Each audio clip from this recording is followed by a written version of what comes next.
a cold and snowy afternoon here on the Great Plains. It's the opening round of the 2025 FCS playoffs. The New Hampshire Wildcats of the CAA have traveled to Brookings to face the Jackrabbits of South Dakota State from the Valley. It's the upper Midwest. It's late November. What else would you expect? The winner will advance to the second round to take on Montana. And welcome, everybody, along with Jeff Woody. I'm Doug Sherman. So glad you're with us here today. And certainly weather is going to be a big part of the story. The quarterbacks are going to be a big part of the story. But momentum is a big part heading into the playoffs. UNH hasn't lost in over a month. The Jackrabbits, meanwhile, have had some adversity, but they have gotten great news for today. Yeah, New Hampshire, they have won 5 consecutive games. And South Dakota State, on the other hand, they're 1-4 in their last 5. And you look at that and you go, that's probably not a great recipe for success, but the inflection point at which their season changed was when their quarterback, Chase Mason, got hurt and was out of the lineup. Well, good news for the Jackrabbits fans today. He's back in the lineup, and it makes a massive difference. You look, without him, they were averaging 34 points a game. They're 16 points worse with him out of the lineup. They're 100 yards worse with him out of the lineup, and with him, that includes wins at Montana State and at Youngstown State. He makes a tremendous difference at the helm. Both head coaches invoke the name of Josh Allen when talking about Chase Mason. He is expected to be an NFL draft pick, whether he were to come out this year or next year. His head coach said that if he stays for next year, he could be a first rounder. Well, the weather, it's apparent. There is a lot of white on the field and a lot of bundling up for most folks in the stands. The wind chill is 2 with gusting winds, and snow is expected to continue throughout the afternoon. Yeah, and your game plan will change based on the footing and the wind more than anything. The temperature, the snowflakes, it's actually kind of fun to play in this, but a little bit of walking in a winter wonderland here for both teams. New Hampshire will kick off to begin the ball game with the reigning CAA Special Teams Player of the Week, a sophomore from Harrison, New York, Nick Reed, who his head coach Rick Santos says will kick in the NFL. He's got that kind of leg. And let's see how footing is today for both special teams, offense, and defense.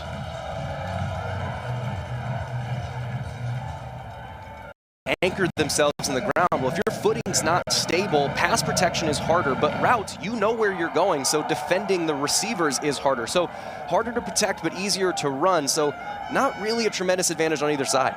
Julius Loffridge, the transfer from Fordham University, carries the football on second down. Not a lot of room up front. Trevor Berry, the terrific redshirt freshman linebacker, in on the stop. Yeah, and Julius Loffridge, he's a 4,000-yard rusher in his career. He ran for 3,000 at Fordham. He is their 4th all-time leading rusher in school history, and then transferred over to South Dakota State this year. They've talked about him acclimating to the multiple kind of natures of their blocking assignments, and he has really come to life in his last few weeks. 3rd down and 7. Looking to throw again. Mason fires a strike, has a man. It's a first down. Alex Bullock, his primary receiver, the former Nebraska Cornhusker, hauls it in. Cohen Cook was in coverage. Yeah, and this is where you know where you're going as a wide receiver. So you look at Bullock, he's able to turn around, and Cohen Cook, the safety, has to put his foot in unstable ground to try and make a break on that ball. Expect a lot of those short and intermediate routes to be effective against both defenses because of the defensive backs having to adjust in snow.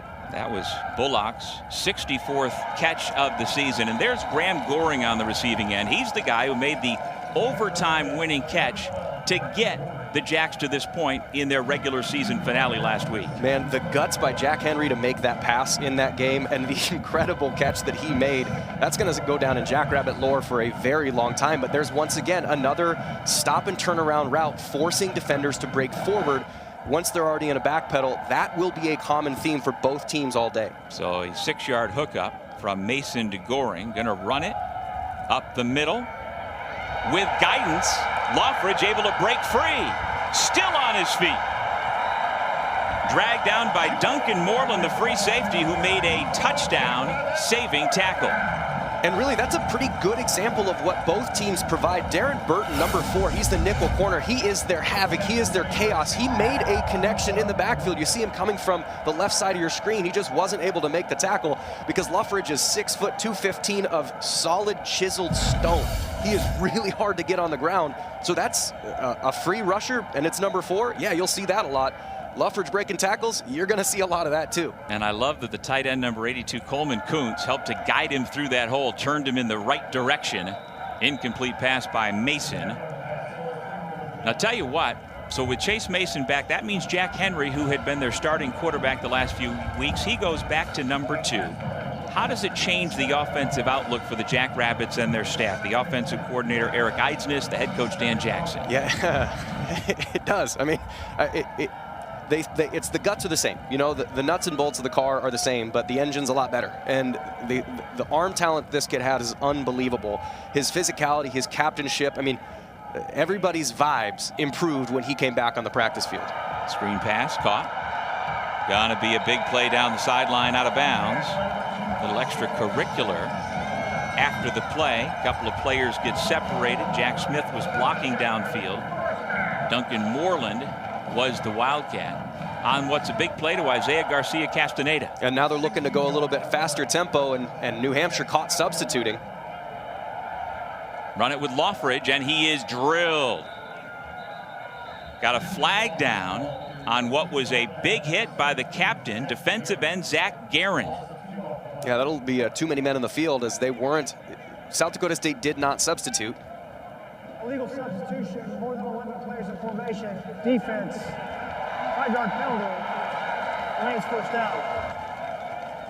Yeah, defensive staff sometimes they just assume that there's going to be a substitution on a big play, but offenses, if they keep everybody on the field, there's no chance to actually substitute. They're not going to hold the ball, and New Hampshire got caught, I think, in an assumption of a substitution, and they got caught with 12 on the field, so that was just a free play. Just get one snapped. It doesn't matter what happens because you got a free 5 yards. So 1st and 5, Bullock, Smith, and Goring, the receivers, to the top of your screen. Going to keep it on the ground. Luffridge takes a shot, dragging a defender towards the goal line, and they say he is down just shy. It'll be 2nd down and goal from just a few inches out. Man, again, you're going to see Julius Luffridge breaking tackles and dragging defenders. First contact was made at, what, the 4-yard line? He withstands the first contact, and that white line at the bottom of your screen is the goal line. He might be in, but I think they're going to let the next play happen because, you know, if you're South Dakota State, I don't think they really care. I think they want to play, but it does look like they are going to replay that path, or that run, excuse me. The ruling to the field, the runner was stopped short of the goal line. The previous play is under further review. Yeah, I think he's in. It looked like he was able to keep his, really you're looking, when we do get the replay up, you're going to look for his right shin. That's kind of the thing that's going to potentially end up on the ground. But if that right shin or lower leg is off the ground, he's in, because as he takes that first contact, he's off the ground. He's kind of hopping himself in and creating an angle. So we're really just watching that right shin for the replay. While Isaiah Jones was hanging on for dear life. And we must say, with these conditions, Jeff, I mean, with the snow, it's going to be that much harder to definitively say, did somebody get to a particular line to gain? Yeah, and you also don't know exactly where the ball is in his hand relative to where the line is. So I think, you know, one, you're trying to look for, did his shin hit the ground? That's the thing, is if his shin hits the ground, you can assume, yeah, there's probably, we can't justify it enough. But if his shin never really hits the ground, because he ended the play with most of his body in the end zone, and all you have to hit is one dimple of that football on one blade of turf on the front of that white line, and really, if you can justify that, it can overturn. Review, the ruling of the field, the runner was stopped short of the goal line, is upheld. 2nd down. So again, that's part of the new terminology used by the officials and by the NCAA this year. They did not have enough video evidence to overturn it, so they say upheld. And that doesn't mean they are convicted, saying there's no way he got in. They just didn't have video evidence that made them say for sure that he crossed the goal line. So, set up inside the 1. The Jackrabbits looking to cash in on their first drive of the football game. And now this officiating crew from the Southland Conference has a quick huddle up again. First down on that previous play. So they did gain the first down. It's 1st and goal from inside the 1. Mason, Loffridge. This time he is in. Touchdown, South Dakota State.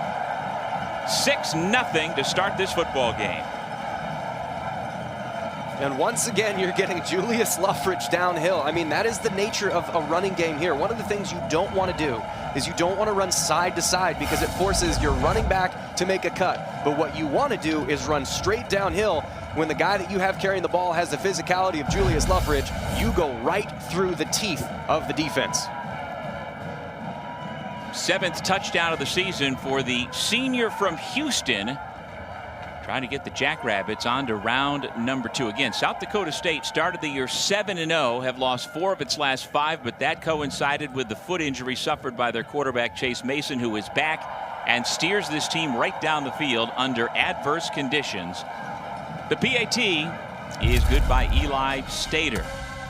The Jackrabbits and the Wildcats on a bitter cold afternoon here in South Dakota. It's the Jacks off to the early lead.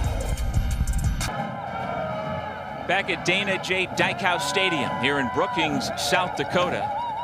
The Jacks are on the board first thanks to the short touchdown run by Julius Loffridge. And you and I both went down to the field before kickoff, Jeff, and got a taste of what the conditions are like. What was your sense about just how cold, blustering, and how the footing is out there today? Yeah, as long as the field has been kind of plowed, which it looks like a little bit of accumulation is going to happen over time. They're going to do their best, as you can see, to get the lines, every 5 yards cleared, and the sidelines. Footing's not great, but it's not horrible if you got cleats. But it's funny, you just look, the entry shot that we had was a fan holding a sign, but these South Dakota fans are so used to it, they've got a laminated sign to protect it from the snow. So this is very familiar territory for fans.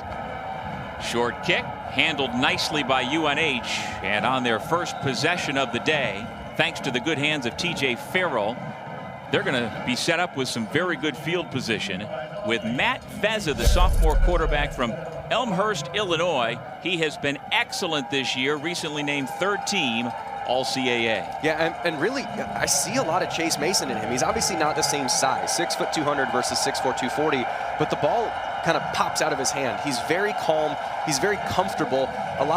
His head coach called him emotionally stable, which is a really nice compliment for a quarterback. He has thrown for over 2,600 yards this year and has taken every snap this season for New Hampshire.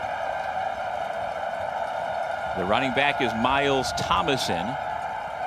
And on first down, he's got an open receiver, Peyton Strickland, the tight end from Goffstown, New Hampshire. It's a good pickup on first down for the Wildcats. Bryce Johnson in on the tackle. Yeah, and once again, that's just hitches. You see that Peyton Strickland, who was an all-conference player in the CAA as a fullback. He does play tight end, but he was nominated in the fullback category. And you saw that. It's just 9 yards turn around. I'm going to throw it right at your numbers because the defense, again, they have to break, and you know where you're going, which is a huge advantage on the footing that is out there.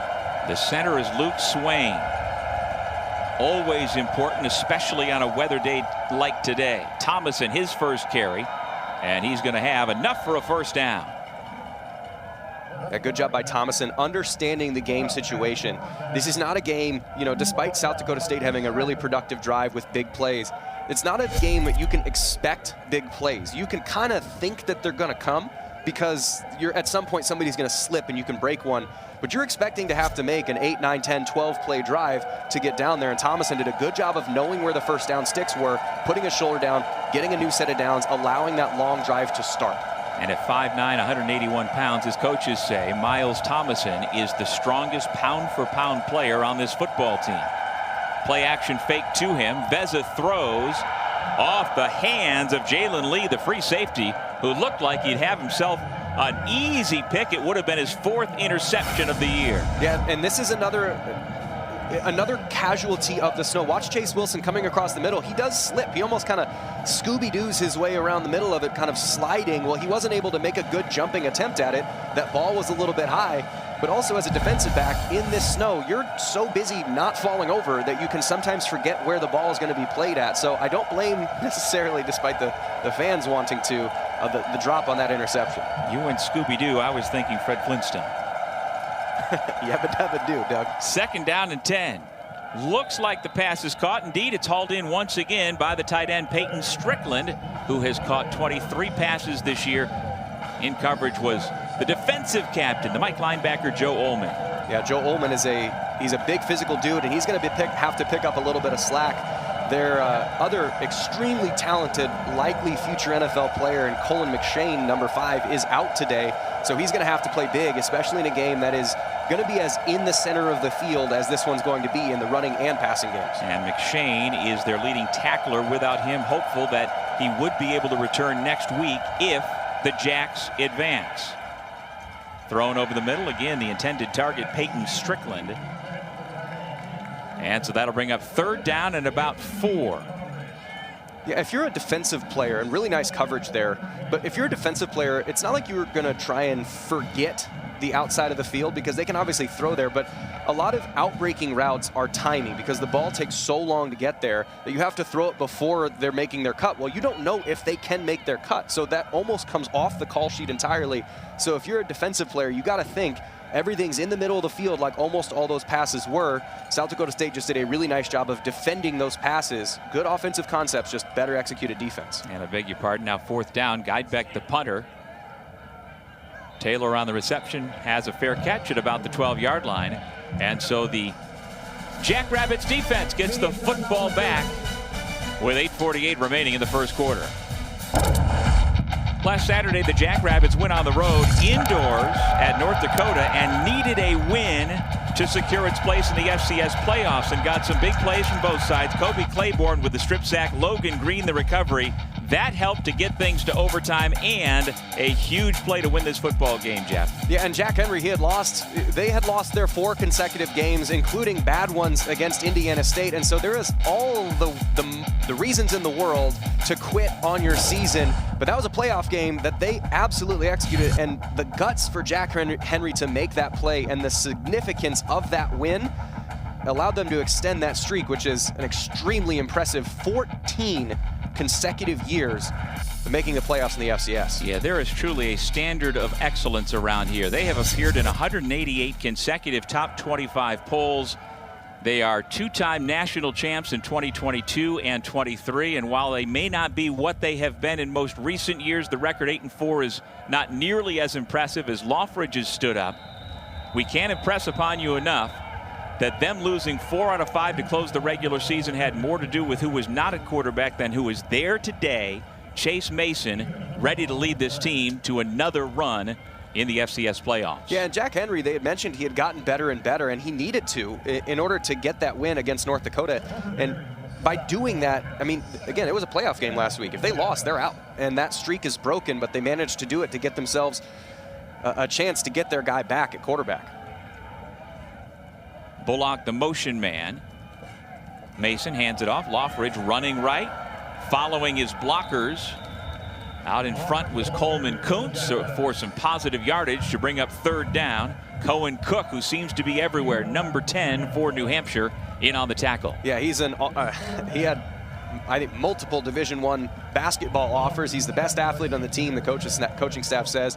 And he wasn't starting at the beginning of the year. He just consistently outworking and outperforming everybody else in the field. And they were like, well, you can't keep this kid off the field. And he's made a tremendous impact. Yeah, 2,000 career points in high school basketball. He can do a backflip in full pads. They say if he continues on his current trajectory, number 10 could get to the NFL someday.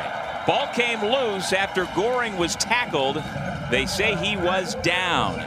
Move the chains. It's another 1st down for South Dakota State. And this is really what Chase Mason brings. I mean, look how this ball is driven. It's throwing the brakes on it. Again, you saw just the twinkle toes that you have to do if you're going to be trying to stop in this weather, with Sean Webb being the one with those twinkle toes. But Chase Mason can drive that ball through the snow to be exactly where it needs to be on time. Another bullet, another nice catch by Graham Goring, who kept his feet in bounds. It's a pickup of 11. 1st down, Jackrabbits. Yeah, we're 8 minutes into the game, and that's the first outbreaking route that has been thrown all day. That's the kind of stuff that you can get away with when you have a quarterback like that. You can just see the ball comes out of his hand different. You know, like a good golfer. If you've ever been around and watched a PGA tournament or an LPGA tournament, how fast the ball comes off their club head, you can just feel it. Same thing when you're watching practice. You see Chase Mason, the ball come out of his hand, you can just feel it. It's just different. Loffridge puts his head down, falls forward for a pickup of 3, and periodically after each play, Jeff, you and I can see it. There is a team of 5 people behind the play with shovels, and they run across the field while play is happening, while guys are coming on and off the field to try and keep as many of these 5-yard lines clear for use here today. There they are. Just a wild scene here today at Dyke House Stadium. It's like the floor moppers in a basketball game, just colder and a lot more distance to travel. Yes. Second down pass, good coverage, better catch. Wow. Able to hold on to the football. Coleman Kuntz, the senior from Beaumont, California. Again, driving a ball through the wind. The wind is picked up. It's not windy, but it is gusty, and you can just see how fast that ball gets on. I mean, the camera, if it was slowed down a couple frames per second, it would just jump. That's how the kind of zip that this thing has. So, yeah, it is snowy, but it is still possible to throw the ball when you got an offense like this. Grayton Gannon goes in motion now to the left side of the formation. Third down, going to run for it. And once again, the former Fordham Ram, Julius Loffridge, who is the active leader in career FCS rushing yardage. You mentioned earlier over 4,000 yards. He had 3,000 at Fordham, and he is pushing 1,000 here this season for the Jacks. Yeah, again, he's all-purpose yards. He's 4,400 yards. He's second in the FCS. He's 4,000 rushing yards, 33 rushing touchdowns. It's an extremely accomplished career, but one of the reasons he wanted to come here is to play in games like this and win. Young man out of Maid Creek High School in Houston takes a break on the sideline, replaced by Josiah Johnson. Pass over the middle is caught. Coleman Kuntz again, and he is moving the football down the field. Isaiah Jones able to make the tackle for New Hampshire, but Kuntz, who is an NFL prospect in his 5th game back from injury, a huge difference maker so far today. Yeah, they're really excited to get him back on. And Malik Diaby, nice to meet you. You try and make a tackle in the snow against a guy that's that big. He runs 6'3", 240 and a whole lot of muscle. It's his 5th game back, and they're very excited to have him back for plays like that. Mason flings it. You see how easy it is for him, regardless of the angle. He finds Goring once again. Inside the red zone, it's another first down for SDSU. And I know listeners and viewers may get a little irritated with us heaping praise on this, but just how rare this talent is. He comes from he drops sidearm. He did play baseball at Nebraska, and he's got all the tools that MLB scouts were very interested in for him, and just stuff like that where you can just flick it 70 miles an hour from a sidearm in the snow. Again, that's an extremely rare talent. Handed off to Josiah Johnson. He was the last guy in the running back room coming into the season. Freshman, a true freshman walk-on from Milwaukee. He's coming off his career best performance, 19 carries, 76 yards in the regular season finale at North Dakota. Why has this gentleman, who answers apparently to yes sir and no sir to every coach all the time, what makes him so special? Well, he just runs hard. And in this offense, you're going to get movement with the offensive line. And we were talking to Coach Jackson the other day, and he's like, we had to teach him how to cut. Like, hey, don't run into your guard's spine. You can probably make a cut and get 30 yards. And he's learning how to play the position to add to his effort. Give it to him again on 2nd down and 8. Keeps his footing. The pile continues to move forward inside the 5 and down to about the 2-yard line, although it looks like they will mark him down back at the 4. Yeah, and that massive humanity, it's hard to see where the ball actually stops and where the ball carrier is actually down. But this is the style game, and I think the worse the footing and the windier it is, the more it favors South Dakota State. Not because they're tougher or whatever, they're just a bigger team. And when you can't really go laterally that much and you're trying to go through the other one, size matters. So South Dakota State, the windier and worse the weather is, the better it is for them based on play style. Under 2 minutes to go, first quarter. Johnson straight ahead. He is upended, dropped by Cole Bullock, shy of the goal line, but it is a first down for the Jackrabbits. Yeah, good job by Bullock to come hit at the legs of these running backs. when you're trying to react, you don't have a lot of time, so you want to be the hammer and not the nail when you're playing tackle. And he's a Montana State transfer. He's the only old guy in the room. And I say old guy, there's 23, so it's not like he's old, but all the rest of the linebackers and most of this defense are freshmen and sophomores, so him being an upperclassman, a lot of guys have looked to him as the experience needed. Officials waiting for the substitutions. And let's see if they keep it in the hands of the true freshman walk-on Johnson. Here he goes, and he walks into the end zone. South Dakota State now with a 13-0 lead, and why not a snow angel on a day like today? Oh man, you gotta love it. A guy doing a snow angel in the end zone, unless you're a New Hampshire Wildcat. This has been it's kind of the worst case scenario for New Hampshire to start this game, giving up 2 touchdown drives right out of the gate, but only possessing the ball for a little bit of time, because that defense is going to be on the field a lot. And again, they're undersized, so you're going to have to make some plays, and giving up easy touchdown runs like this that's solid technique on a snow angel. But giving up easy touchdowns like this on early drives is really pushing it hard, because you're not going to be able to create explosives. You accidentally happen into explosives on offense in the snow. Again, the temperature is 20 degrees. The wind chill is 2. The PAT by Stater out of the hold of Max Pelham makes it 14-0. Chase Mason on that drive, 5 for 5 passing, capped off by the touchdown from Johnson. Everybody here in Brookings, South Dakota, just trying to stay warm. Get out of the wind when you can and have a quick impromptu meeting inside of whatever that is. 14-0, Jackrabbits with the lead late in the first quarter over New Hampshire. And a rolling kick handled by DeMontre Patterson. He is lightning in space, not a big guy, but he can make you miss even in these conditions. Wrapped up for the Wildcats offense to come back onto the field for a second time.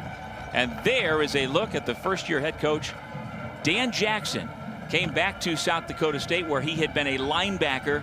Because of a series of injuries, Jeff, during his playing days, he left, wound up getting his degree not playing football at Nebraska Omaha back in 2008. And he wasn't sure he was going to be a football coach. He thought, well, I'll be a Spanish teacher. I'll coach a JV high school football team. But one thing has led to another, and now he is back at a place that means so much to him. Yeah, and he said, you know, in all the coaching carousel, and you listen to all the stuff about Lane Kiffin and who's going where, he said it just means more when you really care about the people, the university, and the community in places like Brookings. And wherever you end up being, you want to care about everything about it. Well, what a wonderful conversation we had with him yesterday afternoon after their practice out here at Dykehouse Stadium. And like you said, you can tell that it means more. He has true passion for this program as he continues what's been an incredible legacy of Jackrabbits football. 1 yard gain by the quarterback Veza, chased out of bounds by Joe Ullman, brings up 2nd down and 9. The running back is Denzel Gibson. He gets his first opportunity to run the rock. Solid pickup on 2nd down to stay on schedule, and it'll be 3rd down and manageable on the first play of the second quarter. I like that run. I like getting downhill. This is a big drive for New Hampshire, making sure that they can answer, whether score with the points or at least giving their defense time to make adjustments. That's the end of the first quarter, with the Jackrabbits on top 14-0. No trouble in the weather. Chase Mason, 8 of 10 passing for 96 yards and a couple of rushing touchdowns so far here this afternoon. Former Wildcats All-American quarterback Rick Santos is in his 4th year as head coach at his alma mater, and he is just the 3rd Wildcats head coach since 1972. Bill Bowes was in charge for 27 years, Sean McDonald 22 years. Santos says, quote, "I am truly grateful for this opportunity." He's got to get his offense going on the first play of the second quarter. It's a near interception. In coverage was Aiden Dauterman, and the senior from Hartford, Wisconsin, poked the ball away. And there is, again, a look at the 41-year-old native of Bellingham, Massachusetts, Rick Santos, who played professional football, had a chance with the Kansas City Chiefs, and then played 4 years in the Canadian Football League. And for him to be in Durham, New Hampshire, about 10 minutes outside of Portsmouth, New Hampshire, at this very proud football program. It means a lot to him. Yeah, it does. And it reminds me of the Pittsburgh Steelers. You know, you go from Chuck Noll to Bill Cowher to Mike Tomlin, and that's it. That consistency. I mean, it's the brand that they have, which is discipline, and they just love playing football and love each other at that university. Big collision on the run back off the guide back punt. And that was Isaiah Garcia Castaneda on that return. So there's what we're talking about. I could only find a comparable story with the Iowa Hawkeyes, where you've had continuity at the head coaching position with what they have had there at the seacoast of New Hampshire. Yeah, and they've been in the playoffs a lot, too. It's not like they've been around and it's just a nice guy that they don't want to fire because he's, you know, does the important part of developing people. He does the important part of developing people, but then they also win. And those two things together are a very rare match, and to have 3 of them in a row, I mean, that's nearly unheard of in today's college athletics. And again, Coach Santos said he was taught toughness by his coach and predecessor, Sean McDonald. Both he and Coach Bowes are still living in Durham, New Hampshire, and around the program. Here come the Jackrabbits one more time. Did he step out of bounds or no? He stayed in bounds all the way until Cohen Cook brought him down. Jack Smith with a huge play for South Dakota State. Yeah, and I don't know if it's going to show up in the replay, but number 13, Malik Diaby, is the corner that's playing contain there. He goes to cut back out as he was following a receiver in. Well, his foot slipped. He wasn't able to come back out and make contain. South Dakota State breaks contain and gets a big play in the running game. Chase Mason continues to put the football where it needs to be. Graham Goring covered by Darren Burton. It didn't matter. Move the chains again as Goring delivers. It's a great ball. It's putting it out of harm's way. Anytime you're throwing outside, up and away is where you want to put it, because up and away is away from the defender, and if you miss, it's an incompletion. If you give it to a catchable ball, Goring's going to do something like that. From the 17-yard line, the screen pass to Smith again. They say he stays in bounds on the tackle made by grad student Duncan Moreland. That's an excellent tackle in open space. Yeah, the offense knows where they're going, but you can force them to be a reactionary as opposed to being the ones that sets the direction of the play. So going to his inside hip, Moreland did a really nice job of cornering that wide receiver and not giving him anywhere to go. So it was a loss of 1 on the play. 2nd down and 11. Mason hands it off to Julius Loffridge, protecting that football and driving all the way to the 10-yard line. Yeah, and that was Cohen Cook in there making the first hit, but no one has made the tackle on the first hit so far on Loffridge. Give it to Loffridge again. And again, ball security is going to be so key on this cold and blustery day. And as it stands, the running backs for South Dakota State have done a good job. It's another first down run for Loffridge. Yeah, and Tim Bonagura there, number 93, did get penetration. It looked like he might have gotten a little bit held there, but no call, no foul, which anytime you have something like that and you go, I got held, you have to store that in your head, sort of like a baseball umpire. If they're giving you the outside of the black, you on the other side have to take advantage of plays like that. Loffridge is closing in on 1,000 yards rushing for the season. He stays on 1st and goal at about the 5-yard line. It's Loffridge.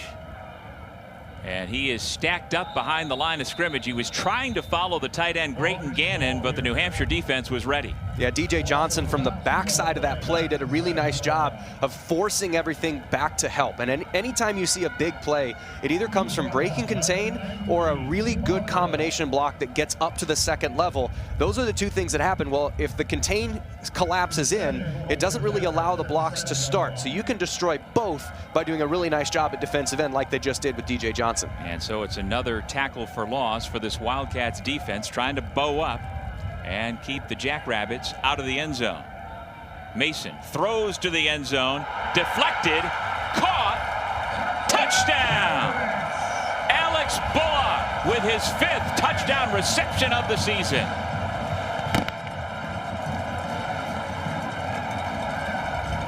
My goodness! Malik Diaby did everything right on that play. He did everything right. He came off the coverage. He got underneath the pass. He made contact with his hand to the ball. But Bullock just did a better job of following it all the way in. He's going to see the tip, and that is absolutely a catch. It was contained. His left arm, that sleeved arm, was underneath the ball. I mean, these South Dakota State Jackrabbits, if they play like this, you do not want to see them in the rest of this tournament if they're executing at this level. It's just a different team than what we saw in late October and for most of the month of November without their starting quarterback Chase Mason. He is back, and it looks like they are picking up where they left off. Out of the hold of Max Pelham, it'll be Eli Stater again for his third attempt at a PAT today. It is up and good. Stater, the grad student from Cedar Grove, Wisconsin, makes it 21-0. Yeah, we mentioned Malik Diaby. He did everything he can, but you know what? The playoffs is players make plays, and Bullock made a play right there to put his Jackrabbits up 21-0 in the second quarter. We take you back inside the two sheds to try and stay warm outside of the wind. Wind chills are around 0 here in Brookings, South Dakota this afternoon, but it has not slowed down the 14th ranked Jackrabbits, who are on top 21-0. Chase Mason has completed his last 10 pass attempts to 5 different receivers, although he's gotten some help from his receivers, especially on that touchdown that we just saw that could wind up on the Sports Center top 10. Yeah, we talked to Coach Jackson. He said that his player Chase Mason very rarely puts it in harm's way. Well, that was in harm's way, but it was an okay outcome if you're a Jackrabbit. After the touchback, we'll see if the Wildcats offense can get it going. Yeah, currently the total yardage being 226 to 22. It's a huge problem if you're New Hampshire, partially because, yes, you're down 21-0. That's bad. But also the fact that you didn't plan for Mason to be in there. You were like contingency planning. So you're going to have to make adjustments. Well, if your offense isn't out there that long, you don't have time to make those adjustments. So this isn't necessarily a must score because they're obviously in the second quarter and things can happen. But it's almost a must score for the pace of this game and how it's going. Matt Vezza hands it off on first down, trying to pick his way into the secondary. Nice job of running the football. It is a 8 or 9 yard pickup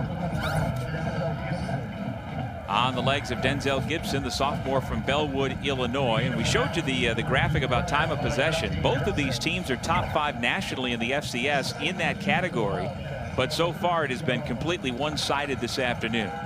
Yeah, and going into this, one of the things that I was really concerned with is third down conversions. And right now, UNH has, I believe they've converted 1 third down in the entire game, which that puts the other team right back in the field. And Chase Mason is the other team at this point. Yeah, they have only 31 total yards so far.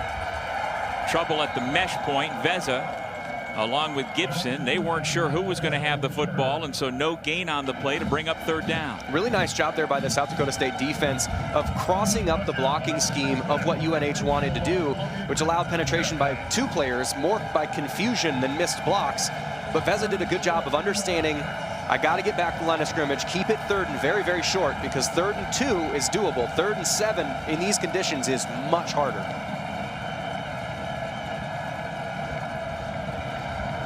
Those who have braved the conditions are making noise here on 3rd down and short. Timeout, New Hampshire. Timeout, New Hampshire. Our first charge timeout of the half. This will be a 30-second timeout. Correction. Well, back at the University of New Hampshire, they are hoping to see this offense get something going, but it'll start with trying to convert 3rd down and short. Timeout on the field. Early second quarter, all Jackrabbits so far in this first round FCS playoff game. Welcome back to Brookings, South Dakota, and I have to correct something I had said before the break. I thought New Hampshire had converted 1 third down so far. Right now, they're 0 for 2, where South Dakota State is 5 for 5 as they face a 3rd and 2 here, already down by 3 touchdowns. They don't get much bigger in a second quarter than these right now that they have to convert. They spread out the formation on 3rd and short for the quarterback, Matt Vezza. The only one in front of him, the center, Luke Swain. They fake the jet sweep. Vezza trying to throw, rolling out. keeps the play alive, loses his footing, and he is drilled shy of the line to gain by Bryce Johnson. The linebacker getting the start today in place of Cullen McShane makes a huge play out in space. Yeah, and Bryce Johnson was competing to be the starter prior to the season before Cullen McShane beat him out. And you also might be wondering, why on a 3rd and this are you doing that type of play? Well, last week they were 1 for 11 on scoring touchdowns inside the 4-yard line against Maine. So their short yardage, they need to be more creative. They just weren't able to execute on that against this South Dakota State defense. And now New Hampshire, #1 in the country in 4th down conversion, going for it. And that percentage of 30 goes up. And still on his feet is Denzel Gibson. A huge risk and a huge reward for the Wildcats. That's a terrific call. Really getting downhill. You knew that South Dakota State was going to try and bring pressure because they need to stop you behind line of scrimmage. They bring both linebackers, but you run a full zone. Everybody blocks to the right, and if you can capture that blitz, it allows your bigger running back, who's 5'10", 225, to get downhill in the snow. That's a huge 4th down conversion to keep this drive going. Casey McKinney back on, Logan Perez out. McKinney is wide to the right of the formation. Beza gonna hand it off to Gibson again. And again, good yardage off the legs of the sophomore from Bellwood, Illinois on 1st down. Kobe Claiborne, the defensive tackle for South Dakota State, in on the tackle. Yeah, sometimes, you know, in horse racing, they call them, if they run well in the rain, they call them mutters. Yep. Denzel Gibson looks like their mutter. And when you're trying to play in weather like this, Miles Thomason is 5'9", 180. He's really good in open space, but you take away his quickness when you make the field icy. Denzel Gibson wants to run through your face mask, and that's why he's taking the lion's share of these carries. Yeah, he's a young man who was a redshirt freshman last year, came on strong as the season got later, playing a big role again this year. He averages better than 5 yards per carry on the season, and he has been very productive on this drive. Yeah, he's usually the change-up to Miles Thomason, where Miles Thomason is kind of the scat, fast, do everything back. Well, then Gibson comes in and becomes kind of the sledgehammer. Well, right now, a sledgehammer is really the only tool you need, and they've run basically the same play 3 times in a row, which is full zone to the right, cut off your left tackle, and that's what they've been effective at. And see what changes South Dakota State's going to make after 3 big chunk plays on the ground. On their first sustained drive of the afternoon, New Hampshire goes back to the air on 1st down. Beza to Fillion, who throws toward the end zone. Incomplete, the double pass. The first was backwards, and so it was a legal pass, but Fillion just couldn't deliver the football where it needed to be. Oh, and that's a big miss. You can't run those plays twice. You only get one in the chamber, and they've talked about they have to be creative with when they run the ball and where they run the ball. You expect it to be a 1st down run. Well, then they run a double pass on 1st down to try and keep you off balance, to keep that defensive front, which is the strength of this South Dakota State defense, to keep them less aggressive in the running game. That's a big miss there by Fillion. Because Peyton Strickland was behind the defense. So back to the ground on 2nd down and 10 to Gibson. And again, making a team miss tackles. And this is a team of just 7 tackles last week at North Dakota. We talked to defensive coordinator Brian Bergstrom about that. He says toes to the tackle. It's so important. Be violent. Whatever it takes, get the guy on the ground. They are having trouble right now getting Gibson on the ground. Yeah, toes to the tackle is hard when you're getting your shoulder snapped by a running back. Kobe Bretz just met Denzel Gibson and did not like the meeting that he just had.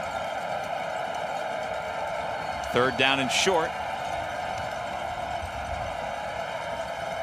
Beza to the air, and it's knocked down, batted down by Logan Green, one of the captains up front, and one of the farm kids on this roster. He was a high school state champion wrestler, a walk-on, now on scholarship, now a captain, making a huge play on 3rd down. Yeah, he really jumps out on film, not so much at this point in the game, but he is such a hard worker. He's an Iowa farm kid that he doesn't get tired. Wrestlers, the whole point of wrestling is to try and ground your opponent into the dirt.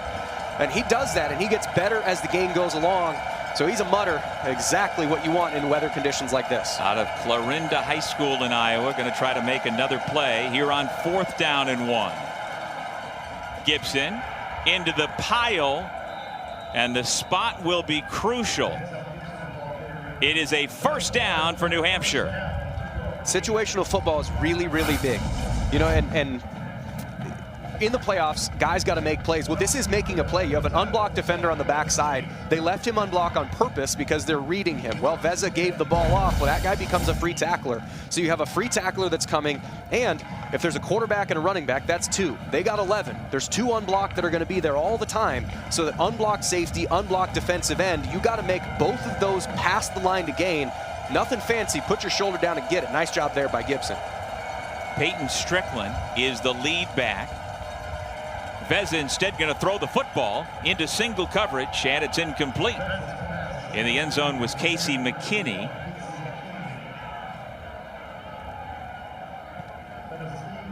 And there is a flag back in the backfield. Personal foul. Roughing the passer, number 47. Defense. 15-yard penalty. Automatic. First down. So a huge call against Kighton Fife.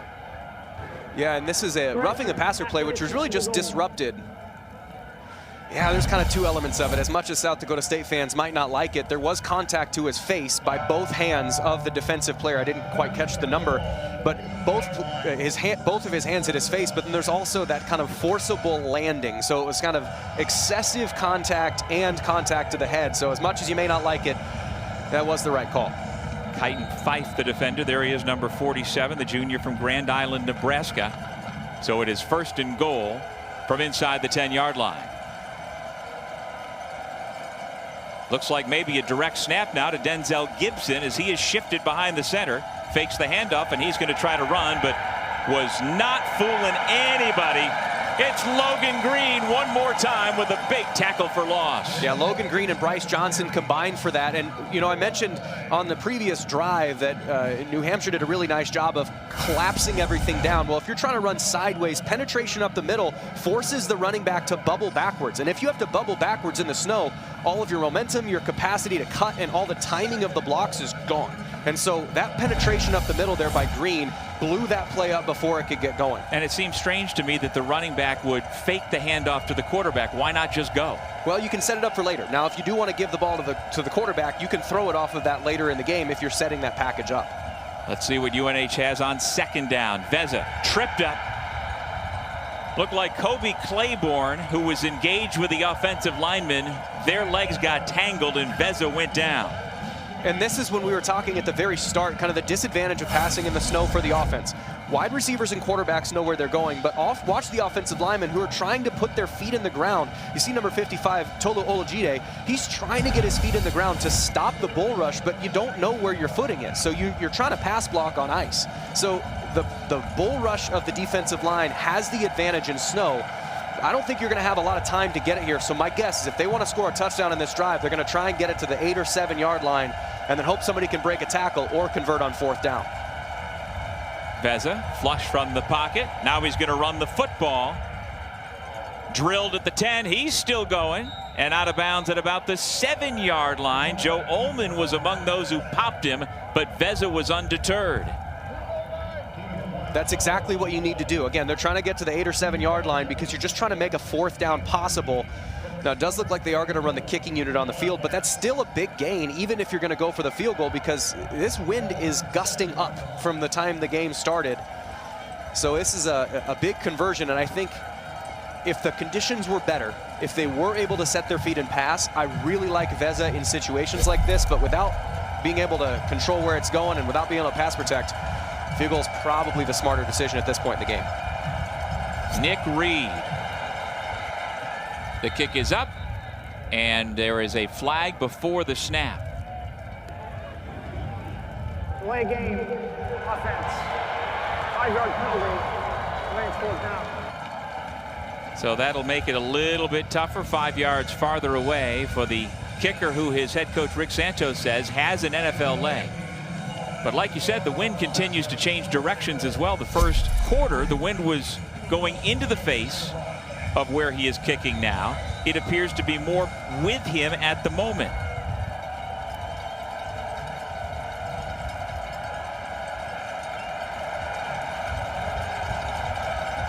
So a 27-yard attempt out of the hold of Matt Guidebeck. It's clean. The kick is up, and it is off the upright and through. So the first sustained drive of the game for the Wildcats turns into 3 points by Nick Reed. Sure, UNH would have loved to have punched it in, but they are on the board, now down 21-3. The NCAA FCS Championship continues with second-round coverage next Saturday on ESPN+. For more information, visit ncaa.com, the home for all NCAA championships. And the winner of this game will head to Montana next week to face the third-seeded team that was an automatic qualifier. There were 11 automatic qualifiers out of the 24-team field, 13 at-large bids. And it's all leading up to the FCS National Championship game January 5th in Nashville on ESPN. Yeah, the winner of this game gets to travel to the mountains in beautiful Missoula, Montana to play a very physical team out there in the Grizzlies. So after New Hampshire kicked a field goal, they kick the ball back to the Jackrabbits. Up the middle, Miles Green. And the Jackrabbits will have good starting field position for Chase Mason and the offense. Well, there's no tea-fetching dog named Jem who made the trip for New Hampshire after that kickoff. Back in New Hampshire, when they play a home game, they've got a dog who goes out and picks up that tea out there. Yeah, I noticed that because when you watch film, the first shot of film is always the down and distance. They show the scoreboard. So after touchdowns, they have a dog that goes out and fetches the tea, and you just get to see that little fluffy dog butt that's going out there and getting the tea. Well, I, for one, am glad that the dog didn't make the trip because the conditions are not good for Jem to be out there retrieving a tea. I mean, there's Jem, hopefully look how cute she watching is. on ESPN Plus right now, staying warm. Can you imagine how happy she is every time she gets to go get the tea? Fantastic. Jem the Dungeon Dog. Good girl.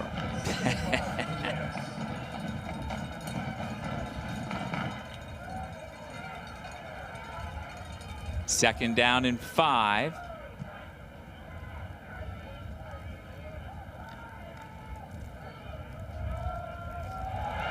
First down and more. Push down from behind after a big pickup by James Basinger. Sean Webb with the stop. And that brings us to the 2-minute timeout. South Dakota State trying to put more points on the board before the intermission here in Brookings, South Dakota.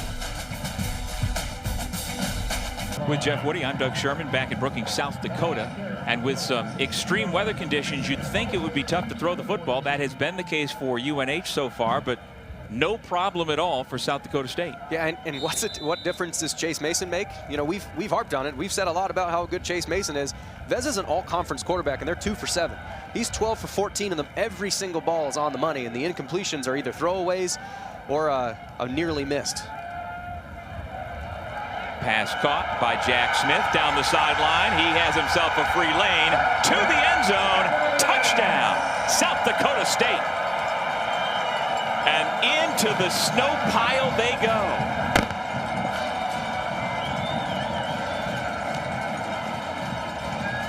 It has been snowing all week long, so the piles at the end of the field are big enough for these big boys to jump in and have a little fun. Yeah, and at this point, you're up 27-3. The Jackrabbits are having quite a bit of fun, and this is the kind of stuff that you dream about when you're a kid, and you're out in the backyard in the middle of December in the upper Midwest or the Northeastern, and you got to dive into the snowbank to catch that touchdown. We didn't dive into the snowbank to catch it. He dove in after he caught it after a terrific ball and terrific play, which we'll get to after this. 4th receiving touchdown of the year from Jack Smith. He also had a 75-yard run. A little trouble with the snap, and so the point after is covered. And the score remains 27-3, South Dakota State. Yeah, and the Mason thing, again, the accuracy matters. The arm strength matters. If this ball is put behind him, especially in the snow, he can't get his momentum going, and he's able to get a tackle. Duncan Moreland's able to get a tackle or push him out of bounds, but that ball is right on the front side of his shoulder, allowing him to keep his momentum going all the way into that snowbank. And I don't think those guys were blocking that hard into the snowbank. It feels like that was, you know what, that was extra. That was extra, but they deserved it. Well, again, that was the versatile Jack Smith with his first touchdown of the day. Young man out of Lincoln High School in Sioux Falls, about an hour south of here. From the throw of Chase Mason. And to tell you about Chase Mason, he went to the University of Nebraska on a baseball scholarship, played fall ball, but then decided, you know what, I miss playing football. So he came back to the Dakotas, where he grew up in Hurley, South Dakota. But he gave up a baseball career where he threw the baseball 94 miles an hour. He hit 400-foot home runs. MLB draft expert Jim Callis projected that if he had been drafted and went to the big leagues, he could potentially be a 25 home run, 25 stolen base guy. But he wanted to play football for the Jackrabbits. He has turned down scholarship offers from bigger programs. He wants to be here. His coach thinks he could be the next Josh Allen, to go from a smaller school, a big athletic strong guy, and be an impact player in the NFL. Yeah, and one of the things that you just get when you have great talents that are also great people, and when you get that great people that are also great players, it just, the vibes get better. And vibes is sort of like a silly word sometimes, but the energy that exists between players is that, I've used the example before. If you're a shortstop in baseball and your first baseman's Freddie Freeman, and you can just chuck it anywhere, somewhere close, anywhere near him, and he's going to pick it up, you feel really comfortable as a shortstop. Just get to the ball, throw it towards first base, he's going to make a play. Well, when your quarterback is that guy, I can do anything. If I get near my block, it's going to be good. If I make a tackle, we're going to win. Just the vibes and confidence of everybody goes up because of number 7. Matt Vezza throws flat-footed. And on the screenplay, it's a 4-yard gain for New Hampshire. On the receiving end, Logan Perez, sophomore from Sewell, New Jersey. Another tackle by Joe Ullman, who is their leading tackler of all active players coming in today for the Jackrabbits. Again, Vezza's a baseball guy too, so you can see that flat-footed stance, just flicking the ball over. There is a little bit of Chase Mason in Matt Vezza. Well, they say he's unflappable. That pass there, the intended receiver was the running back Denzel Gibson. But Vezza, 5'11", but he's got a moxie about him. Third-team All-CAA this year. The numbers are extremely good, and once again, he has taken every snap for New Hampshire this season. Yeah, they say he's comfortable and unhurried. I mean, that's the thing, that he's not trying to put anything in harm's way, but I think that unhurried is getting rattled a little bit by this really good Jackrabbits front. And he learned as a true freshman behind current Vikings quarterback Max Brosmer, who, by the way, is expected to make his first NFL start tomorrow for the Minnesota Vikings. Gibson, huge hole. And once again, able to break tackles. It's a first down run for the big sophomore out of Immaculate Conception High School in Illinois. And you need about a second per yard if you want to make a drive all the way down. They've got 2 timeouts there, if you can't tell, just behind the 50-yard line. So they've got plenty of time. They don't have to be in a crazy hurry to get down the field. Vezza flushed. Gets a great block from Gibson. It's another first down for New Hampshire. And if that is going to open up, if the defensive tackles don't keep pocket protection and they separate, as you can see these defensive linemen both do at the same time, and that lane opens up, absolutely take that for Matt Vezza. Now it's Gibson's turn. He's hit at the line of scrimmage by Jace Syfor, the junior defensive tackle from Howard, South Dakota. Timeout, New Hampshire. Their second charge timeout of the half. This will be a 30-second timeout. So time is called with 54 seconds to go in the half. 55 seconds. Thank you. Jeff, what, if anything, has New Hampshire figured out here in the second quarter on offense that they've been able to possess the football and move it down the field? Well, I think they've stopped trying to. What the game plan going in was, they're going to be able to operate in space better than South Dakota State. And they want to get it to kind of between the hashes and the numbers. They want to get it out a little bit to operate, because they feel like, and what film would indicate is that their skill guys are really good. Well, you got to throw that game plan out the window, because the weather is not allowing you to get to that part of the field. So they've completely switched the subject, and they put Denzel Gibson in, and they played, I'm going to run right through your face. And they've done it really well so far in the last couple drives. This is their 19th all-time appearance in the FCS playoffs. New Hampshire trying to put some points back on the board before the break. Vezza gets hit, keeps the football, slides forward, gets hit. They're going to mark him just short of the first down line, as head coach Rick Santos wanted a flag. And I kind of agree with Coach Santos. Anytime a quarterback tries to give himself up like number 9 did there, he gave himself up in a slide, and that in that slide you can't make forcible contact. And I'm guessing what they said there is that Jalen Lee, the safety there, was trying to get over him and just happened to hit him. As he did pull off a little bit, it looked, I'm guessing they said it looked worse than it is. Third and final timeout of the half to avoid a 10-second runoff.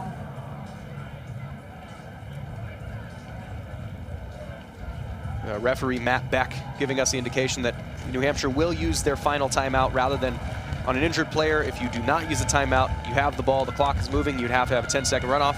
They elected to use their timeout to do that. But I agree that I feel like that should have been a penalty.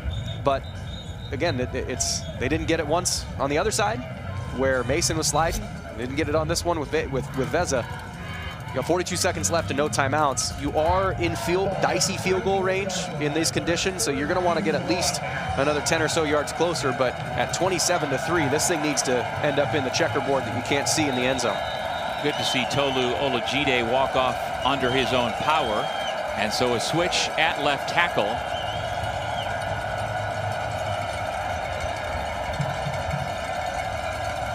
Third down, less than 2.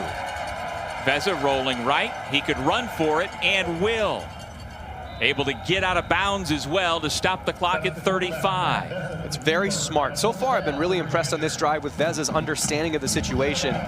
You're going to get a lot more coverage that's a little bit in known passing situations. Defensive line is going to be more aggressive running.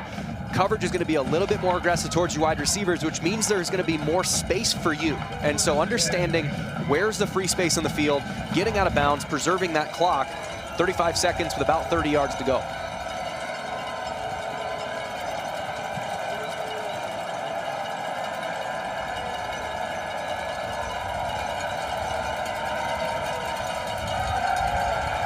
Veza on first down, put some air underneath it, ball deflected and intercepted. Casey McKinney, the receiver, thought he had a shot at it, but he batted the ball in the air, and Isaiah Johnson came away with the interception. And that's a really nice play. It's another, as the referees described, that it is going to be called an interception. I think an interesting part of this that they may take a look at is, was he out of bounds prior to touching it? Because if any part of him contacts the sideline, he becomes an ineligible receiver. From our angle, it didn't look like he was, but we'll see if it actually is. South Dakota State, the previous play is under further review. And did he knock the ball with his legs before it hit the ground, or did it bounce off the ground before he caught it? I actually think he possessed the ball, but by the time he did gain possession, he had slid out of bounds. Some part of his body was on the white line of the sideline. So I think he's gonna, if it's me, I think there is enough evidence to indicate that the ball was being bobbled until he was out of bounds, and then once any part of you touches the sideline, the rest of you becomes ineligible to actually make the reception. You become part of the ground. Incomplete pass. Here, my guess, or what I would do is rule this as an incomplete pass, not controlled until he's out of bounds. Well, you can tell the transfer from Division II Bemidji State, who had 4 interceptions last year, thinks he's got one here. And again, credit to the grounds crew here in Brookings to constantly be clearing snow off of the sidelines and every yard line from goal line to goal line, so they've got at least a fighting chance to figure out plays like this. Yeah, and they might let it stand because there's not enough to say, well, yes, part of his jersey was on that white line. They might let it stand, but again, to me, I would say incomplete pass, second down.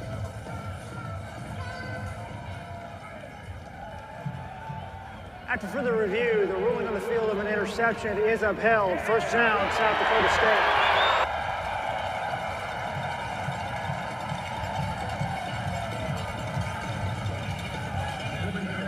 Well, the young man from Chicago Heights, Illinois, happy about that call. The 23rd takeaway of the season for Brian Bergstrom's defense. Yeah, and that was a really big takeaway because UNH gets the ball at half, coming out of half. So they theoretically, even if they did nothing, you got an potential All-American kicker who is able to get this to 6, and then you get the ball and then a touchdown, and all of a sudden it becomes a game again. But getting that takeaway and keeping those points off the board is really big to end the half with as good as South Dakota State played for all 30 minutes of the first half. And takeaways were a huge part of the formula for the Jackrabbits throughout the start of the season, but they had not been coming up with as many interceptions lately when they finished the regular season 1-4. But a big pick by Isaiah Johnson secures a 27-3 lead heading into the locker room. Yeah, that's about as good as you could ask for it to go if you're South Dakota State. Getting a 27-3 lead in the playoffs at home in very South Dakota weather. Well, in the pregame, we saw several players on both sides going shirtless. Jeff, you going to go shirtless in the second half? I will not. I'm not going shirtless in the second half. It is cold here in Brookings, but the home team keeping it warm, up 27-3 in this opening round game of the FCS playoffs. Back with our halftime report after this.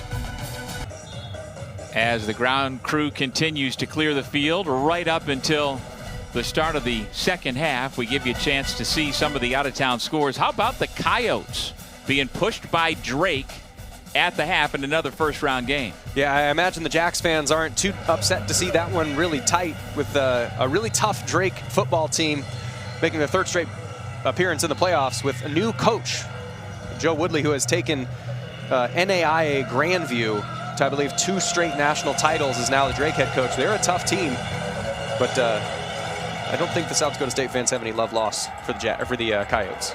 Darren Burton II does well to handle that kick, and he is dropped at about the 28-yard line. Here's a look at the two quarterbacks. Veza has the 1 interception on a deflected pass. I've been impressed just by how well the Jackrabbits have taken care of the football. No INTs, no passes really in harm's way. And neither side has fumbled the football so far, despite the brutally cold conditions. Yeah, it's really cold. The ball gets slick, so you have to be extra focused on not getting yourself in a position where you're going to fumble. But I mean, the main 2 things to me that are the big difference in this game from 27-3 is quarterback efficiency. Everything is off schedule for New Hampshire. They got to fix that. And then third down conversions. Those are 2 main differences that have made it such a big spread. Denzel Gibson, who had a big first half running the football, going nowhere on his first touch of the third quarter. You know, I would imagine if I'm the UNH offense, I want to continue doing what was successful in the first half, but you're going to have to tweak it because you know South Dakota State's going to make their adjustment. And what was successful is running your inside zone scheme straight downhill. Well, what's the adjustment to that is pinch everything down and clog the middle so you don't have any access to any lane in the middle of the field. Tolu Olajide, who we saw lead the field under his own power in the second quarter, is not out there at left tackle to start the third quarter, as Gibson is stopped after a short gain to bring up third down and long. Bryce Johnson doing a really nice job of coming over the top on a combination block. When that combination block disappears, that means the ball's coming right to you. So no one's going to send multiple offensive linemen in the wrong way. So that combination block is a really good signal that the ball's coming your way.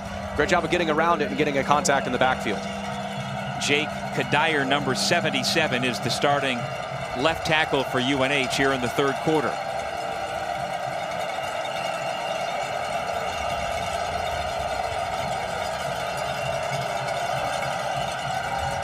Matt Veza has all day, throws, has a man caught. Going to be a first down for Casey McKinney, the St. Francis transfer who spent the last 4 years in the NEC. That's his 26th catch of the season. And that's actually a really nice job there by the offensive line, including Dominic Laudicina, who is the replacement for Olajide. What was really good about that is, again, it's a known passing situation. It's 3rd and 8. You can't just sit back there forever, but it was a good job of anchoring your feet and stopping that pass rush. Thank you for that. Had the wrong number, 77. Dominic Laudicina, sophomore from Villanova, PA, getting the extended time at left tackle. Veza to his all-conference tight end / fullback, Peyton Strickland again, but the Jackrabbits defense was all over it one more time. It's Bryce Johnson, the starter at will linebacker here today. They mentioned when we were meeting with the offensive coordinator and the offensive staff, with Ed Borden and Ryan Wilson being co-coordinators, that they had to run the ball in unconventional times. You expect, you know, high school games are run first, run second, pass third, run first, run second. They can't do that. So passing on first down to try and loosen everything up, even if it doesn't work, is still a useful strategy. Now Gibson ran for 75 yards in the first half. He gets the football again, gets through a couple of arm tackles, and surges forward to bring up 3rd down and 1. It's a 9-yard gain for the sophomore running back. And we haven't seen Miles Thomason in a while. So you wonder, and we don't have sideline reporters, so we can't run down and check, but you wonder if there's been something, if he tweaks something, is unable to go, because they're all-conference running back. Thomason not being in the game at all makes me think that there's a little bit of an injury there, in addition to a really good play of Denzel Gibson. Hopefully just riding the hot hand of Denzel Gibson. Here he is again. Pushed back. That'll bring up 4th down and short, and we have seen Rick Santos and the Wildcats go for it on 4th down repeatedly. Will they do that here? They actually lost a little bit of yardage on that run. Well, that's another 3rd down stop. They've not been good on that down. They're 3 for 9 on 3rd down. Where you look on the other side, what's South Dakota State? 5 for 5. If you want to keep drives going in the snow, you're going to get a lot of 3rd downs. They have been bad on them, but they have been good on 4th downs, going 2 for 2.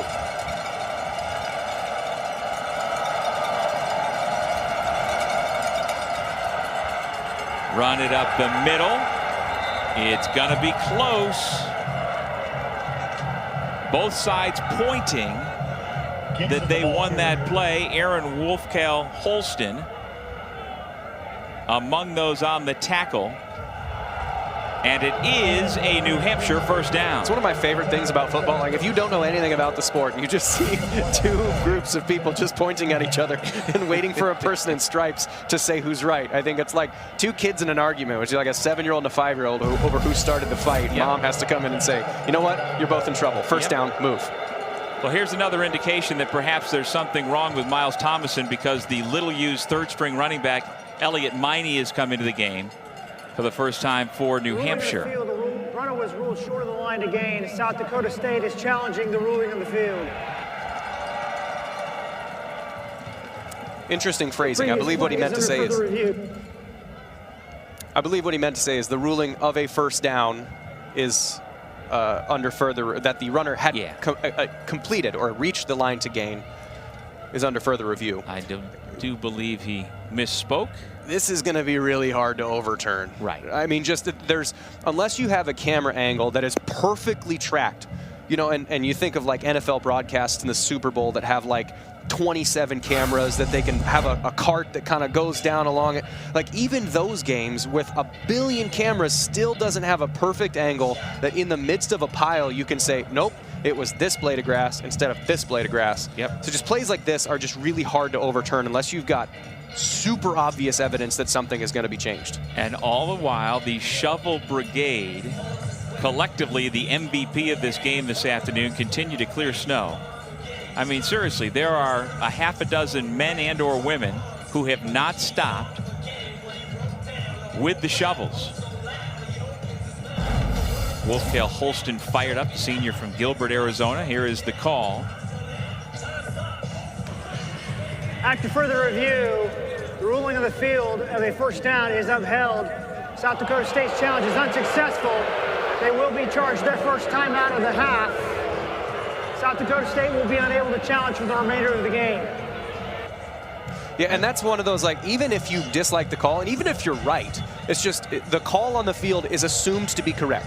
So you have to prove that it is incorrect, because it's not on the field. There's a lot more gray area, but once it's made, once the call is made, it is assumed that that's right, and you have to be proven wrong, and it's just very hard to find actual proof. So again, Elliott Miney, who carried the football only 20 times this season for New Hampshire, is in there on 1st down.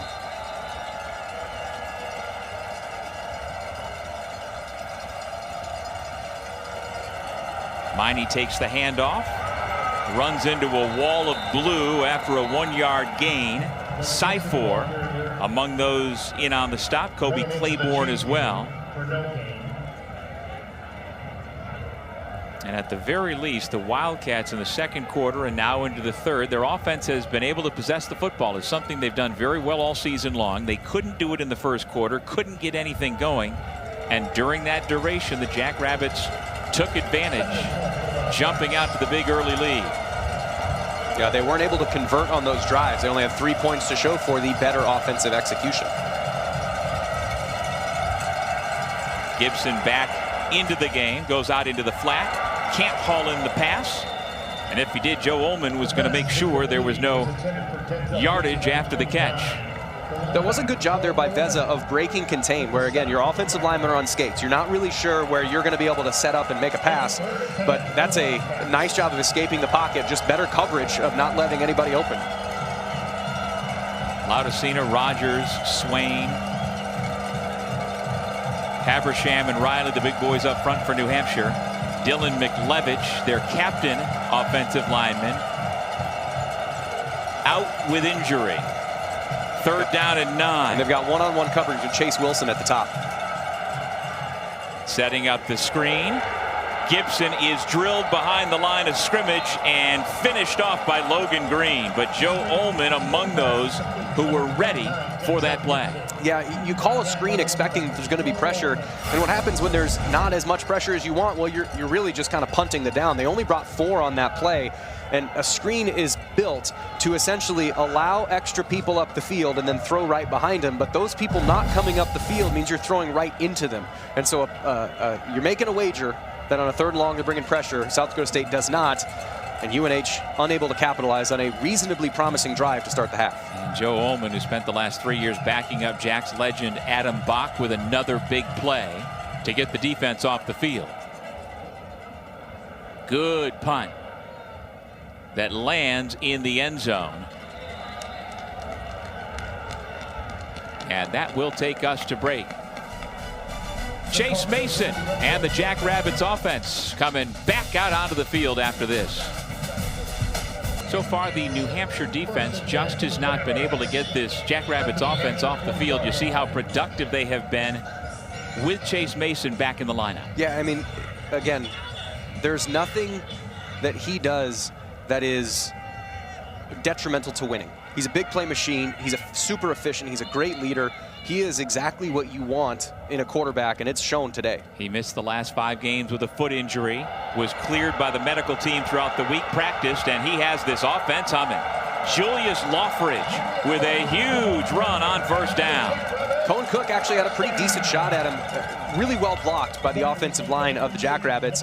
Cohen Cook, which is their field safety, excuse me, their boundary safety, is generally going to be coming from the big side of the field. You can see number 10 had a good shot at him, but wasn't able to wrap up. And as we've seen all day, Julius Loffridge is not a first guy gets him down type back. There's a reason he's got 4,000 yards in his career. That redshirt freshman is very, very talented, super high ceiling for New Hampshire, not able to get him down.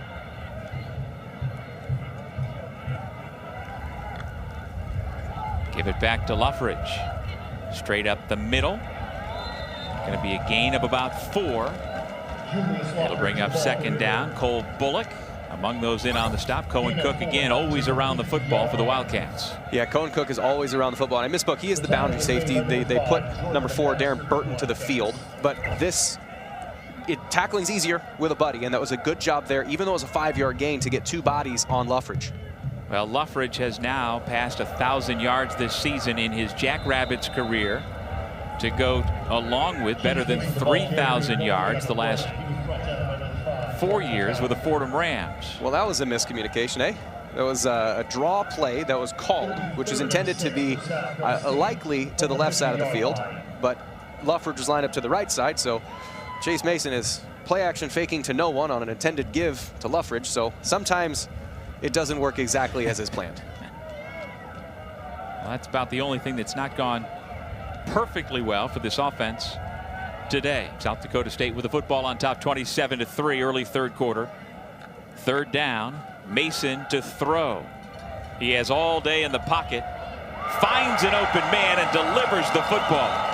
It may not have been a perfect strike, but it was perfectly on target to Grayton Gannon. Man, the waiting on this, when I say waiting, I mean W-E-I-G-H, not W-A-I. The waiting on this ball, it's so hard to throw it up and down, over linebackers, down underneath. It was a little bit of a Peyton Manning wobbler, but that ball had the exact trajectory, and that's a 2-ball. That's a really hard ball to throw. 1 ball's a fastball, 3 balls a moonshot. That 2 intermediate pass, that's what he has improved upon the most coming into this season. And Gannon had the huge 3rd quarter touchdown from Henry last week, and the win at North Dakota. Big pickup here. Loffridge with the carry. DJ Johnson, redshirt freshman defensive end from Wilbraham, Massachusetts, made the stop. Working quickly on second down. Set up the screen pass behind Goring, who had to adjust, makes the catch, makes a man miss, and runs down the sideline for a big pickup. Flag down on the field as Duncan Moreland made the stop. I imagine Jack Smith is going to get called for holding here on Darren Burton, excuse me. Number 19, offense. 10-yard penalty from the spot of the foul. Yeah, one of the things when I mentioned earlier Chase Mason's second touchdown pass, the one that was essentially Smith ran it all the way in, that ball was perfectly on his front shoulder, which allowed his momentum to try and get all the way down the field. But this one, it was on his back hip, and when it's on his back hip, that momentum is completely stopped. He has to stop and turn around, and all the space that you want to create is now closed down, which puts your blockers in a weird position. So that one is as much on Mason actually as it is on Smith.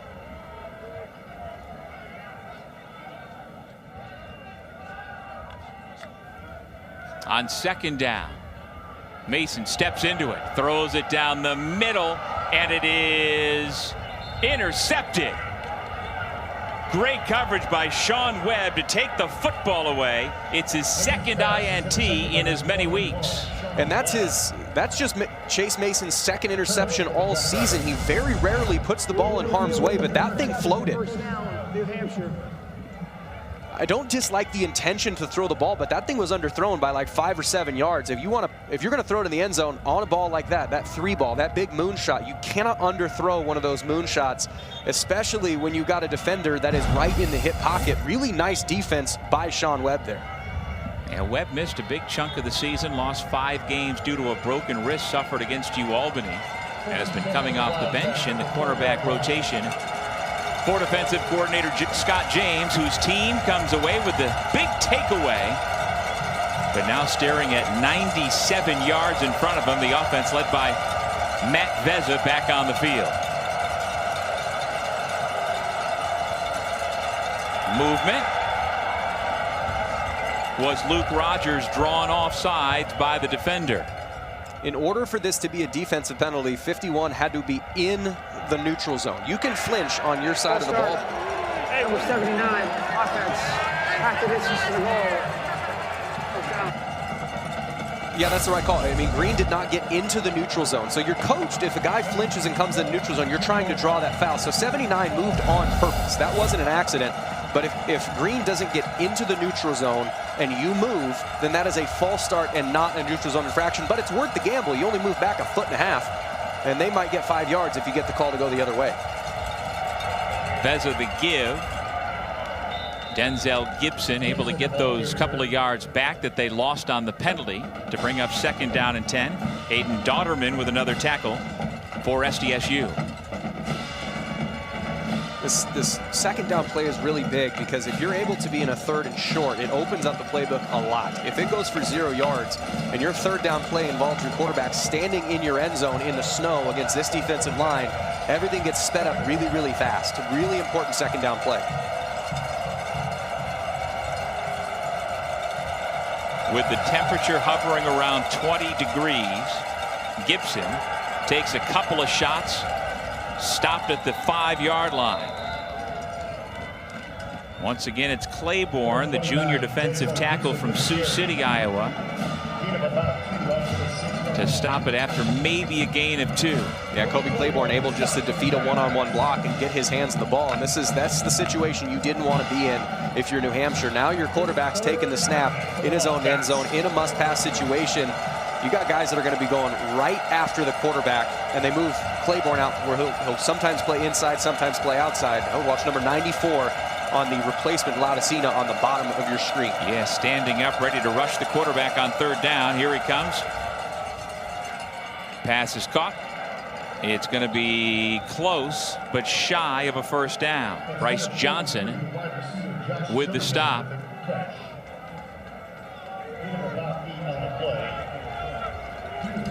And at this part of the field, you wouldn't expect New Hampshire to go for it this time on 4th down, and indeed the punting unit will come out. If you were to go for it and miss, you're almost guaranteeing South Dakota State points. You kind of have to punt here, as much as Coach Santos is very much not wanting to.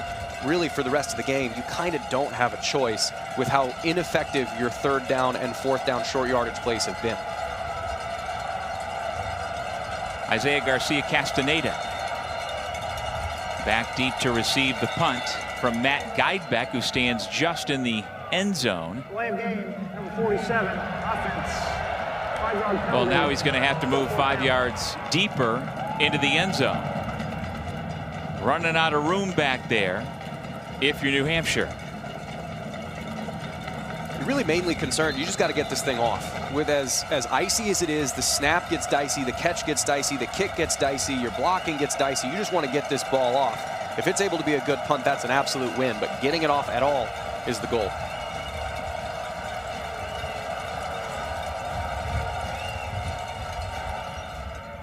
He does get the punt off. It's a good one. Fielded at midfield. Going to protect the football, coming to the near sideline, and form tackle made in coverage by Brendan Ty. 27-3, the Jackrabbits in control here late in the 3rd quarter. In this very stadium 6 years ago, Chase Mason won a state high school championship for Viborg Hurley. Today, he looks very much at home. He looks very much at home. 15 for 18. Prior to that interception, had completed 13 consecutive passes, got 214 yards, 2 passing touchdowns, and an extremely rare interception on a bad decision. I imagine he's very anxious to get that taste out of his mouth as he comes back on the field. And you can see the number 3 stickers on the back of the helmets there. They have been there all season. Because of the stunning death of Nate White of natural causes, he passed in late June.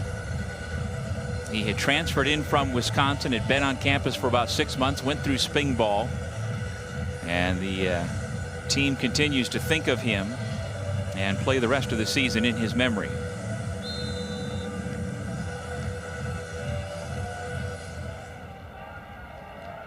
The Jackrabbits break the huddle. Corey Blair Jr. gets his first opportunity to run the football. His coach told us yesterday Blair might actually be the most talented running back in the room. Yeah, and you see just there's a spark, a speed that he's got. And I think that's the thing that's really exciting for the coaching staff, is just to get that explosiveness on the field.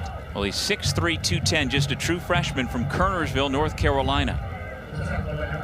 And he is one of what seems like several freshmen in that running back room for the Jackrabbits, running behind Loffridge. Again, give it to Blair. No, fake the handoff. Throw towards the 5-yard line, and trying to make a twisting catch was Kuntz. He just couldn't haul it in. And that's a really tough play to make with the amount of touch and space that this wind is only going to allow for. But I think that's the same play that earlier in the year against Montana State, they scored essentially what would be the game-winning touchdown. Is just releasing the tight end up the seam. You got to put, it's a very specific weight. It's got to be on his back shoulder to keep him away from the safety, but it's got to be hard enough that it can get down there, but it can't be so hard the linebackers get it. With a wind like this, it's a very tough pass to make. Current temperature 18 degrees. It feels like 4 degrees out there as Loffridge totes the rock again on 3rd down. Going to come up about a yard shy.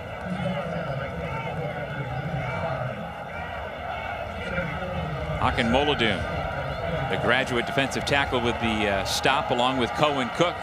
And on 4th down, this part of the field, you're going to go for it if you're Chase Mason. Run the football, Loffridge. And he finds his way to another South Dakota State 1st down. And they almost got there. Darren Burton, who is the chaos and the havoc of this defense, knew what was coming. Just about made the tackle in the backfield, but Loffridge was just able to get away from him. You're going to see from the top of your screen, there's somebody coming right by his feet. It's Darren Burton again. He's a really fun player to watch on film.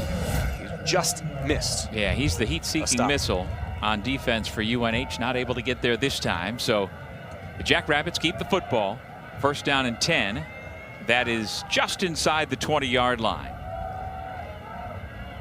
Corey Blair Jr. keeps the feet moving, stays upright for a 4-yard gain.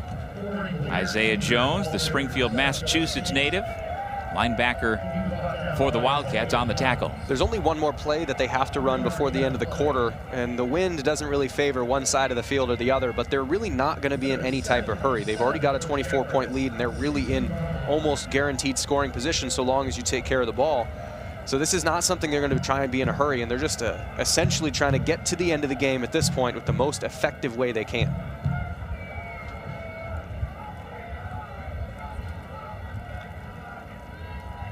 Mason gives, and immediately the ball carrier is dropped. Akin Moladun with another tackle. He's the team leader in sacks, second team All-CAA. He sniffed that out and made a sure-handed tackle to drop Josiah Johnson on this final play of the third quarter.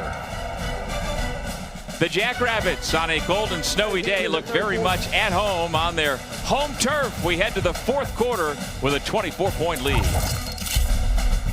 We're back at Dana J. Dykhouse Stadium here in Brookings, South Dakota, and the discrepancy on the scoreboard maintains, even though neither was able to score in the third quarter. Total yardage, Jeff, South Dakota State 353 yards, for New Hampshire just 157. And the first play of the fourth quarter with Chase Mason throwing the football. He's got a wide open man who walks into the end zone. Touchdown, Coleman Kuntz, and the Jackrabbits are back on the board. And Coleman Kuntz is going to get the touchdown, but you know what? I wish that you could get assist touchdowns. You know, they get hockey assists, you get the second one. Alex Bullock is, as soon as he becomes a blocker, as soon as the ball is out of his hands, out of the quarterback's hands, the receiver catches it. Watch the very, very top of the screen. Kuntz is going to catch it, and immediately Bullock becomes a blocker and takes Sean Webb out of the play and just clears the way like these Kubota tractors have been clearing the snow off. Bullock is getting an open route to the end zone, or opening the route to the end zone by Kuntz. That's a heck of an assist. Well, Jeff, you would understand it. You know, Bullock was a walk-on at Nebraska who carved out a niche. Didn't know he was going to play again this year, but he continues to do all the little things to help his team win. Yeah, it doesn't really matter. It's, I'm going to do whatever I need to do to help the team win, and whether that's catching a touchdown pass like Kuntz or Bullock blocking his way in. 34-3, South Dakota State.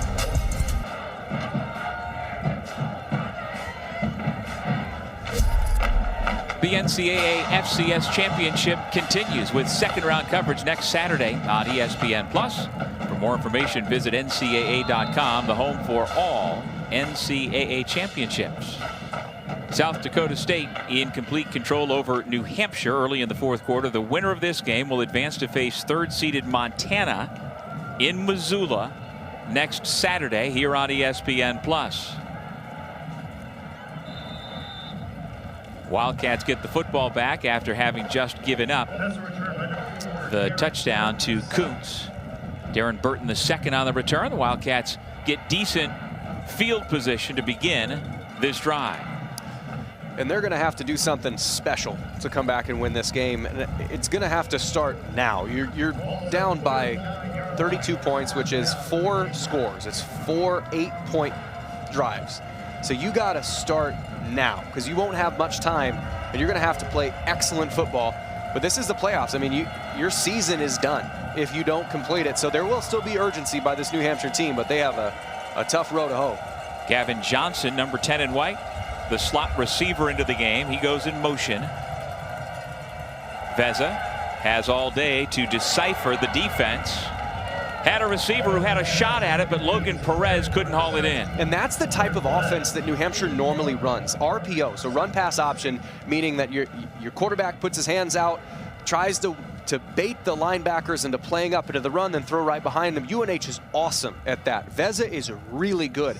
It's hard to do when it's 2 degrees windy and snowy to get that to actually happen, because your receiver isn't going to be in the exact same spot because he can't cut where he needs to. So that's why when at the start of the game I said the worse the weather, the more it favors the Jackrabbits. Veza this time hands it off to the big man in the backfield, Denzel Gibson. Bryce Johnson, who remains active on defense with another tackle. for the Jackrabbits. He's making the most of his opportunity. Where again, Cole McShane, a future, not likely, but a chance to be a future NFL player. If he's out, your opportunity's here. And, you know, I dare you to take me off the field. That's the attitude you have to play. If you give me a shot, I dare you to take me off the field. He's done terrific today to help his team. And McShane is expected to be back from the injury if they are able to hold on to this lead and play round 2 out at Montana. Gibson takes a blow and continues on. Big shot by Matt Gehring, the middle linebacker. But Gibson just continues to put up big numbers. He's been the best offensive weapon today for UNH. Yeah, and I imagine they don't want him to necessarily be the primary option. I just imagine that Miles Thomason is not able to go because we have not seen him since the middle of the first quarter. And without him in there, you really have Denzel Gibson, who is a big back. He is a good mutter. This is the type of weather that he would excel in, being able to go downhill. They're going to have to do something special to keep this drive going on this 4th and 2.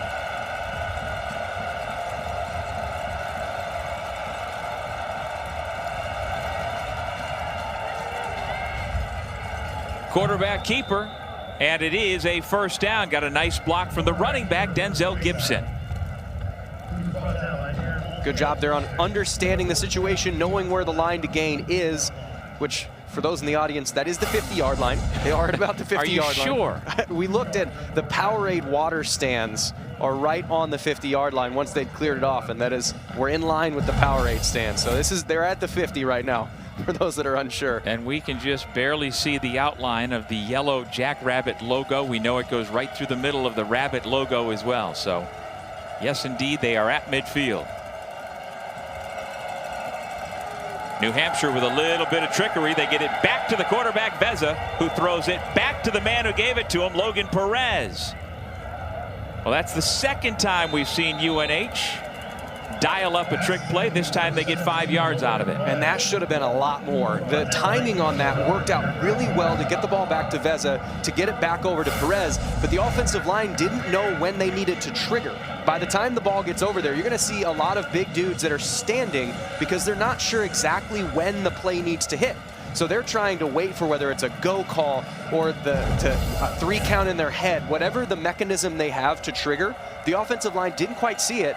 That could have been a much bigger play. There's 4 offensive linemen with 3 blockers or 3 defenders to try and block. Yeah, you saw the center, Luke Swain, finally broke free, but it was too late to spring it.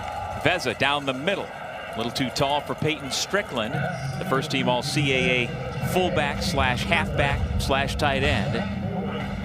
34-3. It's been a long afternoon in the cold for that man, Matt Veza. His numbers at this point have not been good throwing the football. And that one looked like he was wanting Goring to go more vertical. He threw it to where he was expecting him to go, and it's really hard to adjust. If it goes in one direction, in this weather, you ain't changing direction as a receiver. The line to gain is the 40. It's 3rd down and 4. Veza takes the snap, throwing it near sideline into single coverage. Casey McKinney could not get away from the defender, Aiden Dotterman. Aiden Dotterman did a really nice job there. One of my coaches, when we were installing pass plays, called it the 4-yard highway, which is 4 yards off the sideline, that's your ground as a wide receiver. If you lose that 4-yard highway and you get pushed to the sideline, the best the quarterback can do is make a perfect ball. If it's a little out, it's out of bounds. If it's a little inside, it's picked off. And as a defensive back, you're trying to push them off that highway towards the sideline. Dowderman did an excellent job not leaving any room for the wide receiver to operate. Going forward on 4th down. Veza rolling. Pass deflected. Incomplete. Matt Gehring from his middle linebacker position, able to make the big defensive play. Josh Fillion was there, but couldn't quite get the ball delivered. And turnover on downs. So the Jacks defense does its job and gets the football back here in the 4th quarter. And you see the Jacks are staring at a 2nd-round date in Missoula, Montana next week if they can close this thing out. And we've got a change at quarterback as Chase Mason, who was brilliant today, especially given the fact that he's returned from a foot injury, gives way to Jack Henry. And in last week's crucial win to close out the regular season, he had 2 touchdown passes, including the game winner in overtime, or else SDSU wouldn't be here in the playoffs where they are right now. And they wouldn't have had the chance to get Mason back, and they wouldn't have had the chance to get this home playoff game, to be able to have the advantage of not having to travel across the country. That game and that play is massive for really across the country, because as good as this SDSU team is playing, they were in the top 3 all of the first half of the year when Mason was healthy. Once he got hurt and Henry stepped in, and he's going to be a good player. He was just ahead of schedule as a freshman. They had to play another quarterback, so he was their 3rd option. By the time they got there, I think people forgot how good this SDSU team is when Mason is playing. And if you're looking at, if you're the rest of the country, if you're Montana, and you're looking, uh-oh, this is the SDSU team that we're going to see. Yeah, they're more the team that started the year 7-0 than the one that lost 4 of its last 5, including 4 in a row, immediately after the injury to Mason. And Henry, as mentioned, as we've got a first down carry for South Dakota State. Henry, along with Luke Marble, were the 2 quarterbacks who tried to fill in for Mason. Marble started a couple of games against North Dakota State and Indiana State. Both were losses. Marble was injured week 10 against the Sycamores, and so then the job went to Henry, who's back on the field here. There's a look at all 3 of them, but there's a huge drop-off, and that's more often than not the case in football. The number 1 guy is the number 1 guy for a reason. And especially when you're at the FCS level, where you don't have as much to pull from. In South Dakota State, they had a guy named, what is it, Gronowski. Yeah. I think he was okay at football. He was decent. They replace him with another one. You're not going to have 3 of those guys at the same time. You have to develop them into the players that they're going to be. Boy, I tell you what, that stiff arm by Corey Blair Jr. was very popular on the near sideline. I hate to keep saying, Malik Diaby is having a rough day, man. He's gotten trucked a couple times, had a tip that was almost a really nice defensive play, and now he meets the palm of Blair. And there's a reason why this South Dakota State team's real excited about number 29's future.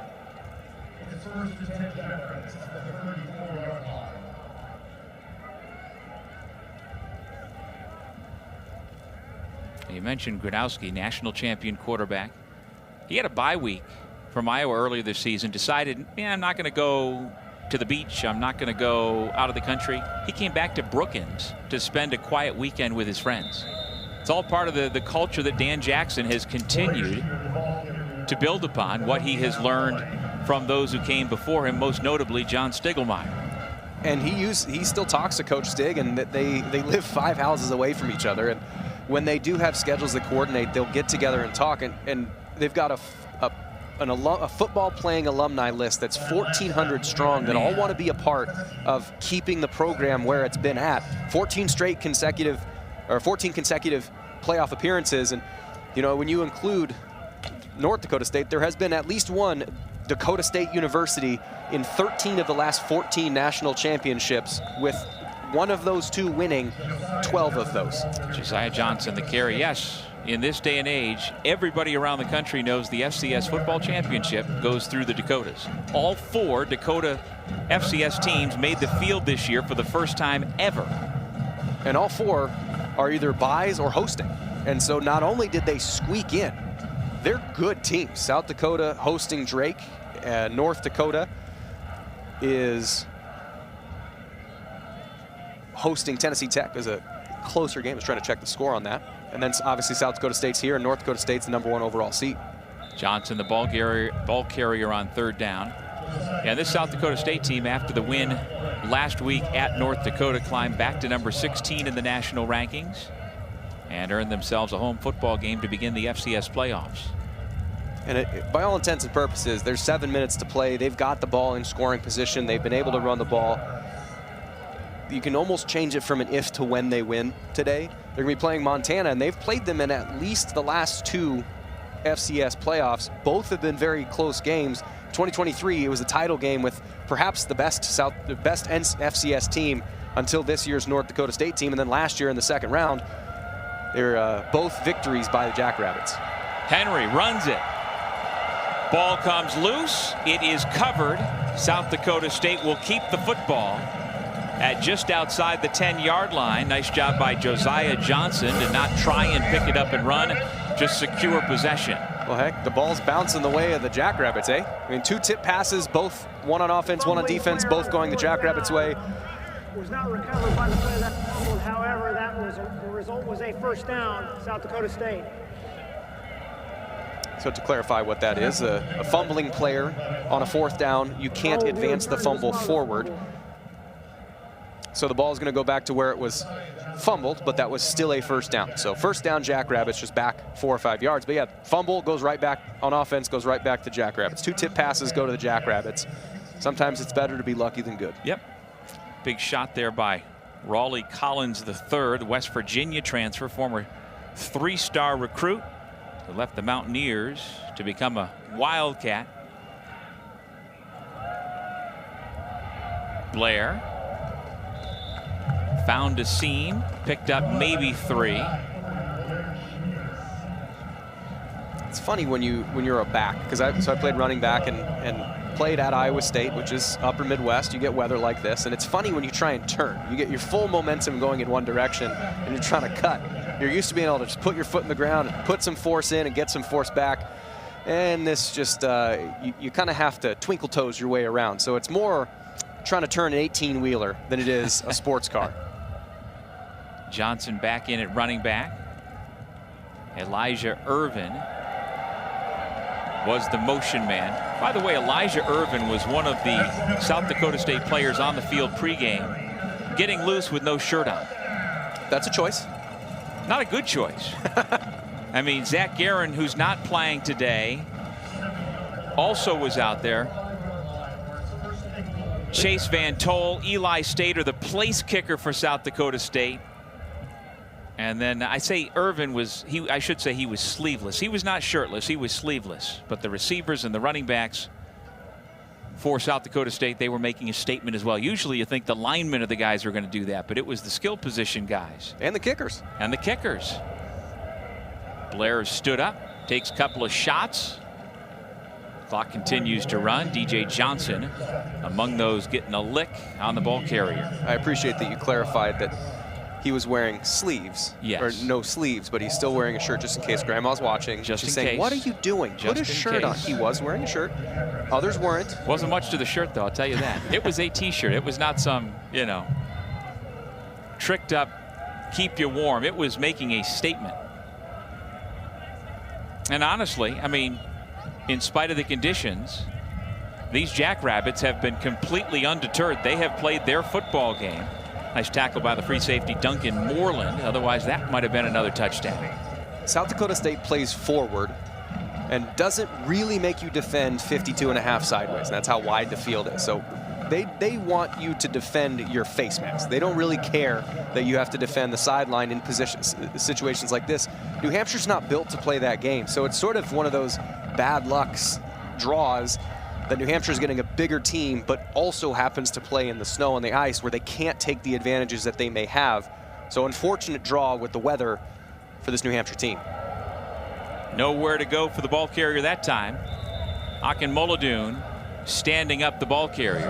And with this, we should give a shout out to your former teammate at Iowa State, your former roommate, who's the O-line coach for the Jackrabbits, who've been getting it done here today. Yeah, Mike Bankston. He was my roommate for 2 years back in Ames. He was his knees were too bad for him to actually finish playing, so he was a student coach his senior year, and then went on to coach at Northwest Missouri State. Then he went down to Sam Houston, and he started just kind of building his career. And we talked to Coach, really both coaches between Eidsness and Jackson, they just said how much energy he has. So for the fact that I can compliment my former roommate in a playoff game, in a game that I'm calling, that's sort of a pinch me moment. So pretty cool. Really cool to see Mike down on their sideline. He's actually the guy in the camo, right, meeting the team as they come off the field.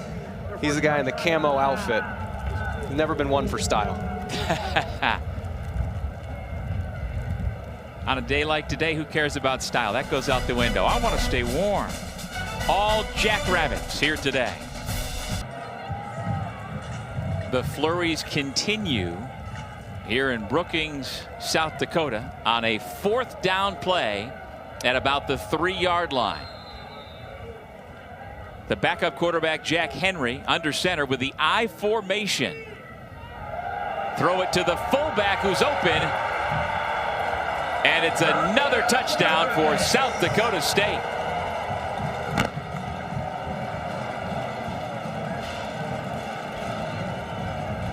Andrew Gustad with the touchdown reception for all the beautiful fullbacks out there. Anytime you're asked to just block all the time, your teammates know that you're doing the dirty work, and if they can get you a touchdown, that's why that play was called. In addition to it being a likely score based on the situation and what their field position was, they knew that there was going to be an opportunity to get a guy who does a lot of dirty work a play. So great momentum builder for Henry. And fun to see the fullback family get a touchdown. Well, sure. Now Gustad is a perfect 8 for 8 in touches this year. He's Mr. Efficiency. All 8 of his touches have resulted in either a first down or a touchdown. 5 short yardage runs for first down, and now all 3 of his catches have been in the end zone. Well, the thing is if he's only been targeted 8 times, he doesn't show up on the sheet on defense to say we need to watch out for him. So whenever there is a chance to leak out to a guy who breaks your own tendency, even if your tendency is 8 for 8, or at this point 7 for 7 prior to that pass, it makes it so the defense doesn't know that it's coming, because what they've seen so far through the game is downhill running, punch you in the face, well, pull the rug out from underneath and throw a touchdown pass to a fullback. And I love that out of the offensive coordinator, Eric Eidsness, at this point in the game. Allow for your junior fullback out of Gayville-Volland High School here in South Dakota to continue what's been a magical run and avoid being that guy. I don't get it. Why? You know, I mean, we were 22 a while ago. We understand certain things, but there have been some hardy fans going shirtless here all afternoon long. And again, not that visual doesn't tell you right there, seeing the snow everywhere. The wind chill is just barely above 0 here this afternoon. I believe there's a cinnamon product that is sold somewhere. Yeah, helpful. Helpful in the stands. Eli Stater's kick. He is fielded inside the 10-yard line. DeMontre Patterson able to get out to about the 20-yard line, and so the New Hampshire offense will come back out. Patterson's a 100-meter state champ in the state of Oklahoma, but I imagine you're not running in snow on tracks in Oklahoma. No. And when we asked the offensive coordinator, Ed Borden, who on your offense is the fastest, Ed, without blinking, said, well, beside me. He said it's got to be DeMontre, without question.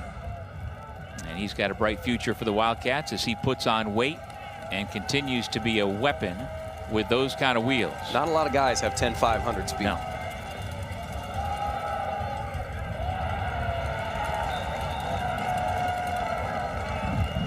Kevin Spellman, the reserve defensive end from New Lenox, Illinois, former Valparaiso football player, able to make the stop. These are bittersweet moments if you're New Hampshire.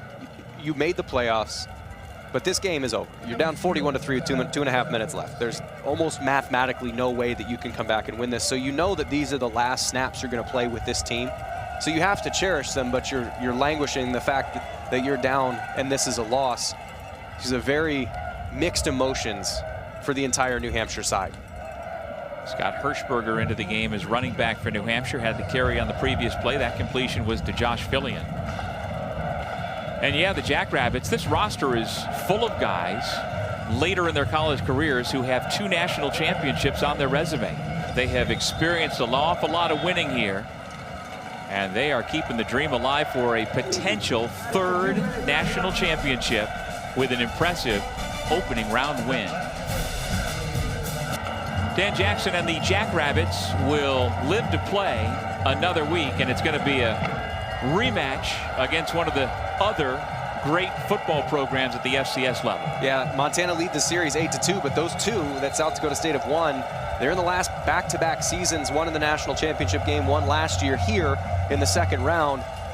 This is that is set up to me to be the game of the week with how good South Dakota State has been today, and with Mason at quarterback heading out to Missoula. That is a really, really big game, because whoever comes out of that is going to be playing the winner of Mercer and South Dakota, and that is, I would say, the favorite would be the winner of that South Dakota State-Montana game, regardless of who comes out of that side. First down run for the true freshman from Litchfield, New Hampshire, Scott Hirschberger.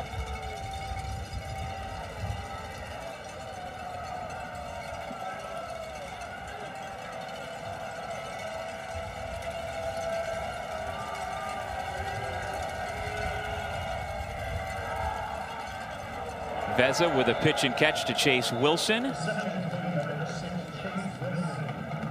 Jaden Oliver, the former Buffalo Bull grad transfer from Tampa, made the stop. He's been one of the big playmakers for the Jackrabbits this year. His 3 interceptions tied for most on the team with Jalen Lee. A lot of playmakers on both sides of the football for SDSU. A lot of playmakers, a lot of depth, a lot of physicality, and that physicality travels. So when they go to Missoula, they're going to be able to take the fight to the Grizzlies, but the Grizzlies are not going to be at a disadvantage in size and strength because they match up at the same strength level that these Jackrabbits do. Veza hands to Hirschberger, and he runs into a brick wall. Just standing there, waiting to make the tackle. And he didn't miss his opportunity. Blake Leiferman, a redshirt freshman from Kimball, South Dakota. And that will do it. See if the Wildcats snap the football again on 3rd down.